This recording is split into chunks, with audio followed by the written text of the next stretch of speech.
ई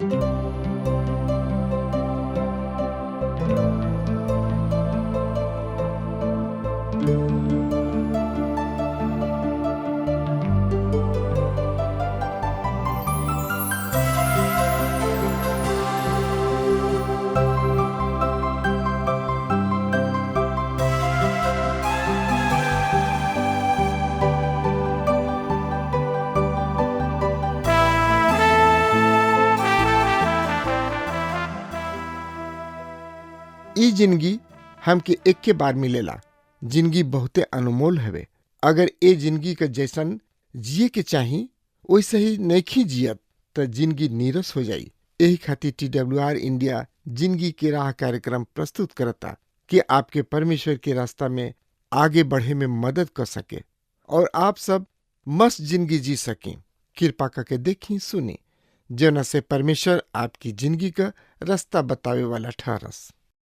वचन अध्ययन से पहले सुनी एगो सुंदर आत्मिक गीत। यीशु का नाम सुखदाई, भजन करो भाई, ये जीवन दो दिन का। यीशु का नाम सुखदाई, भजन करो भाई, ये जीवन दो दिन का।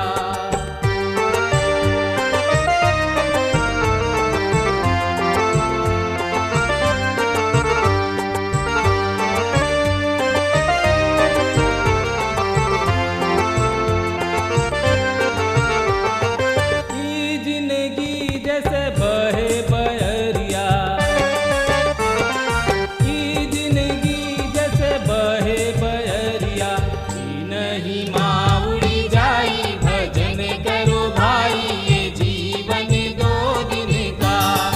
यीशु का नाम सुखदाई, भजन करो भाई, ये जीवन दो दिन का।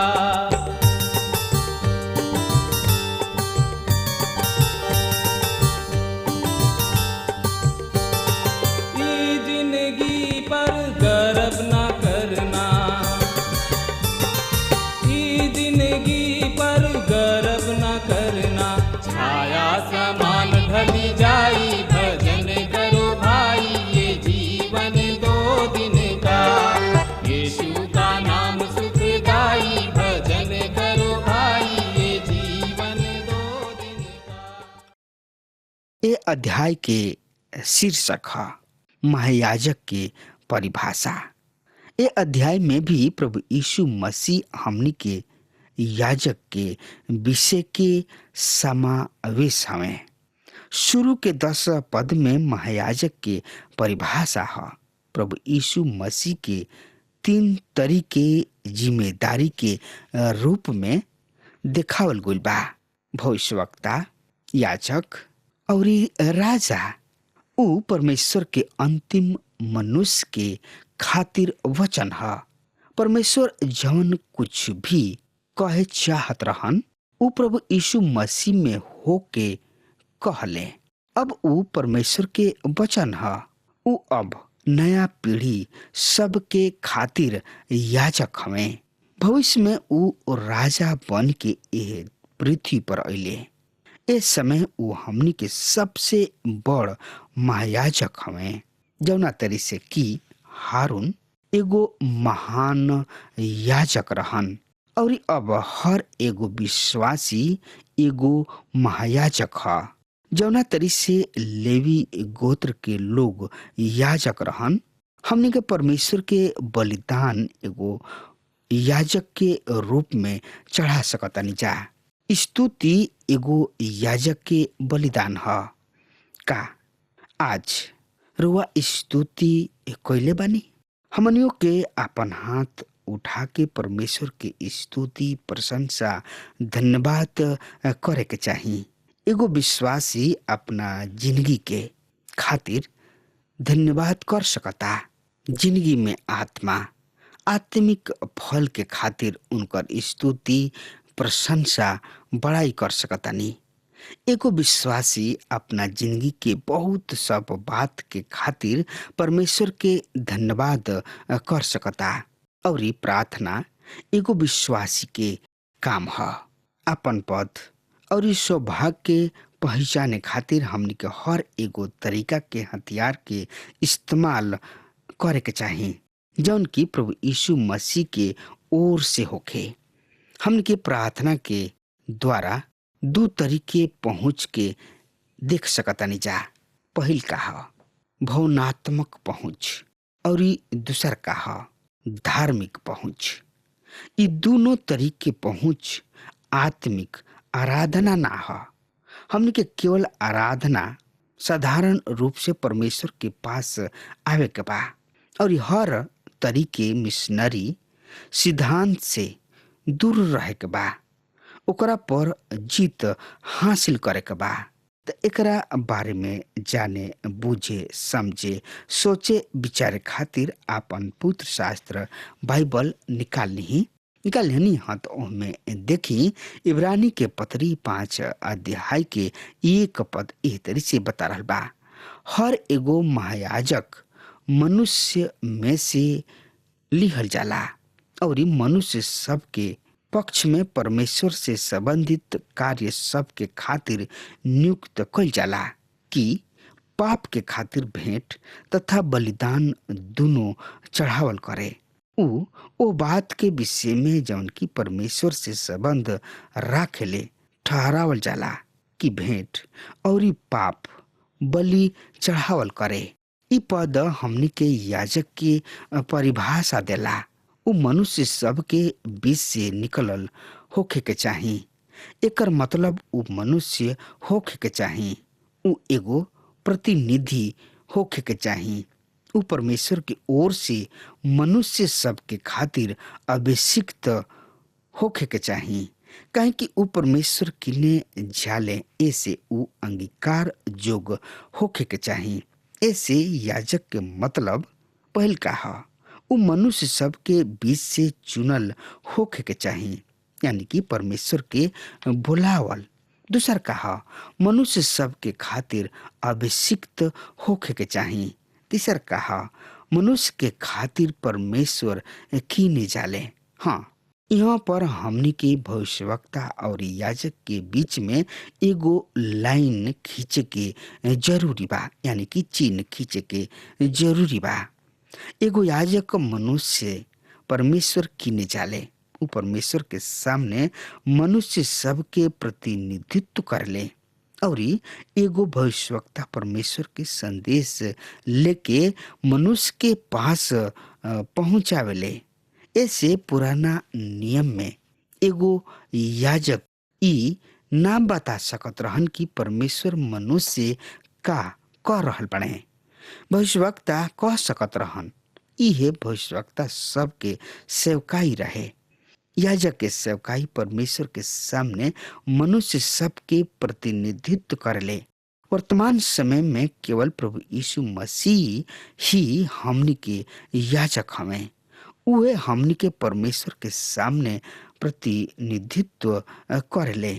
त एकरा बारे में जानकारी खातिर रउआ आपन पुत्र शास्त्र बाइबल निकाल ली और ओहमे देखी पहला यूहन्ना 2 अध्याय के 1 पद ए तरी से बता रहल बा। हे हमार बालक लोग, हम ई बात तोहनी लोग से ऐसे लिखतानी कि तोहनी लोग पाप मत करा, और यदि केहू पाप करी त पिता के पास हमनी के एगो सहायक हमें, अर्थात धार्मिक यीशु मसीह। हाँ मित्र, यहाँ पर प्रभु यीशु मसीह हमनी के प्रतिनिधित्व करले।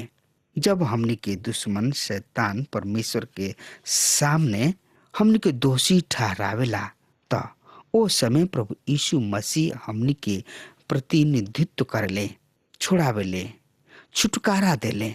ऐसे प्रभु यीशु मसीह हमनी के महायाजक हमें। हमरा बहुते खुशी बा कि हमनी के प्रतिनिधित्व करे वाला प्रभु यीशु मसीह हमें। आई अब हमनी के देखल जाओ भेंट और पाप बलि चढ़ावल करे। यहाँ पर ध्यान देवे जोग बात बा कि याजक पाप बलि और भेंट दोनों चढ़ावेले। हमनी के महायाजक हमनी खातिर हमके प्रतिनिधित्व करले। का रुआ परमेश्वर किने जाके अपना पाप के अंगीकार करीना? का रुआ प्रभु यीशु मसीह किने जाके अपना पाप के उहमा मानिना? रुआ किने एगो प्रतिनिधि बाणे जौन की रुआ खातिर प्रार्थना करताणे। राउर अगुवाई यानी कि प्रतिनिधित्व परमेश्वर के सामने करेले। त आई और जानकारी खातिर आपन पवित्र शास्त्र बाइबल में देखत चलत चली। इब्रानी के पत्री 5 अध्याय के 2 पद एह तरी से बता रहल बा। उ ना समझ, भुलाइल, भटकल सबके प्रति कोमलता के व्यवहार कर सकताणे, काहे कि उ खुद भी निर्बलता सबसे गहराई रहले। उ नरमी से व्यवहार करे वाला हमें। और जानकारी खातिर वा आपन पुत्र शास्त्र बाइबल खोल ली और उनमें देखी यूहन्ना रचित सुसमाचार 8 अध्याय के 46 पद में एह तरी से लिखल गइल बा। तोनी लोग में से के हमरा के पापी ठहरावता, यदि हम सच बोलतानी त तोनी लोग हमार विश्वास काहे नहीं करत। यहाँ पर जौन पाप के विषय में अनजान बाणे उन्हीं लोग के ओर संकेत यानी कि इशारा कर रहल बा। त पढ़े, समझे, सुने, सोचे, विचारे खातिर आपन पवित्र शास्त्र बाइबल निकाल ली और उनमें देखी ले व्यवस्था के किताब 4 अध्याय के 1 और 2 पद एक तरी से बता रहल बा। तब परमेश्वर मूसा से कहले, इस्राएली सबसे ई कह कि जौना काम के यहोवा परमेश्वर माना कोइले बाणे, यदि केहू आदमी अनजाने में उन्हीं लोग में से केहू काम क के पाप करी। हाँ मित्र, आई यही लगले नीति वचन 14 अध्याय के 12 पद एह तरी से बता रहल बा। ऐसन राह भी बा जौन की मनुष्य के ठीक जान पड़ता, पर उनका अंत में मृत्यु ही मिलेला।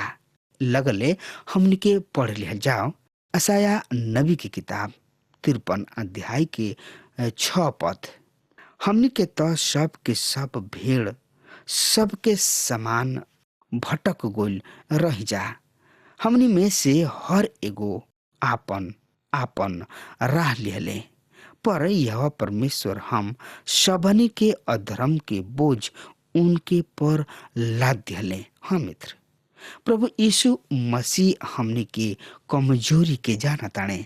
उ सिद्ध बिचुई हवे।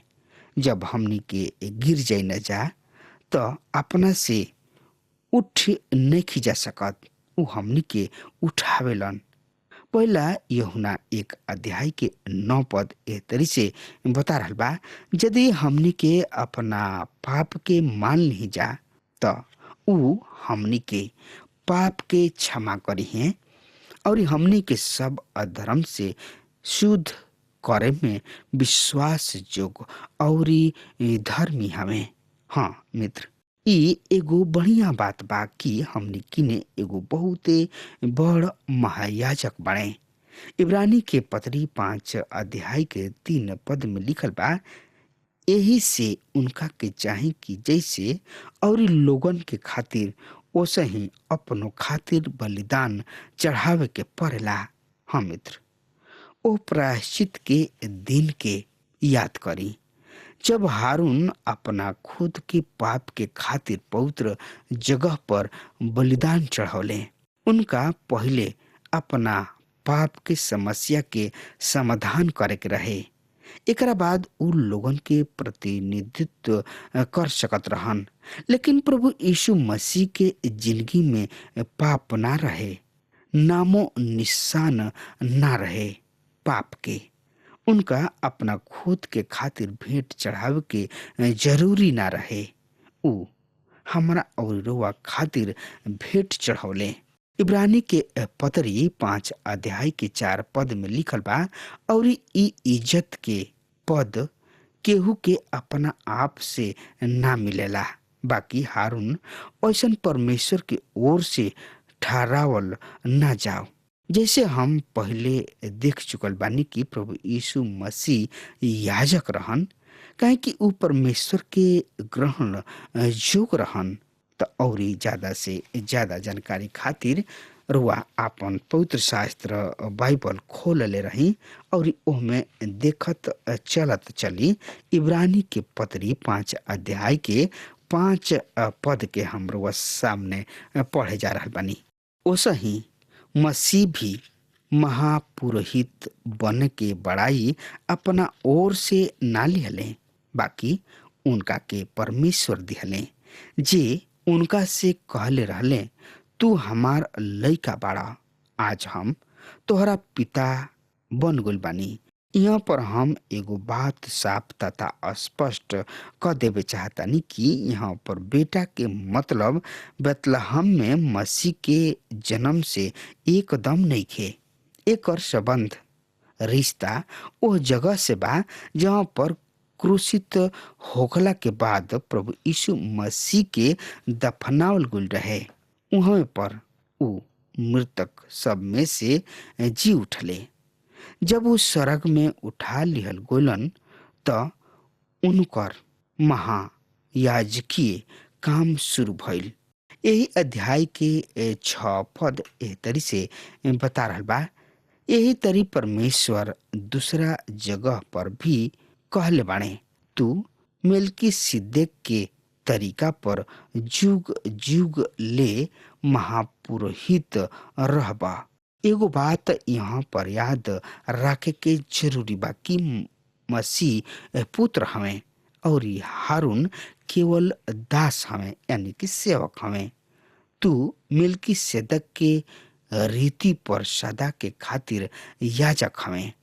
मेल्किसेदक के हमें ओकरा विषय में ऐतिहासिक लेखा हमनी के उत्पत्ति के किताब 14वां अध्याय में मिलता। त एकरा बारे में उत्पत्ति की किताब 14 अध्याय के 12 से 20 पद एह तरी से बता रहल बा। और ऊ अब्राहम के भतीजा लूत के उनकर सब धन संपत्ति ले गइले, काहे कि ऊ सदोम में ही रहत रहन। तब एगो भागल आदमी इब्री इब्राहिम के जाके समाचार दिले। ओ समय ऊ एमोरी मरमे के बांझ फेड़ के नजदीक रहत रहन। ऊ अस्कोल और आनेर के भाई रहन। एह लोग के अब्राहम के साथ संधि रहे। जब अब्राहम सुनले कि हमार भतीजा पकड़ लिहल गइल बाणे, ऊ अपना घर में पैदा भइल 318 युद्ध कौशल पुरुष के लेके दान तक उनकर पीछा कइलन। अब्राहम और उनकर सेवक रात के उनका विरुद्ध दल में बांट के उनका के हरा दिहले और दमिश्क के उत्तर में होबा तक उनका के खदेर दिहले। फिर ऊ सब धन संपत्ति लौटा ले अइले और अपना भतीजा लूत के उनकर धन दौलत सहित तथा स्त्री और बाचल सब लोग के भी छोड़ा ले अइले। जब ऊ कदोली ओमेर और उनकर साथी राजा सबके पराजित कके वापस आवत रहले, त एदोम के राजा साबे के घाटी में, जौन की राजा के घाटी भी कहाले, उनका से भेंट करे अइलन। तब शालेम के राजा मेल्किसेदक रोटी और दाख मधु ले अइले। ऊ परम प्रधान परमेश्वर के याजक रहन।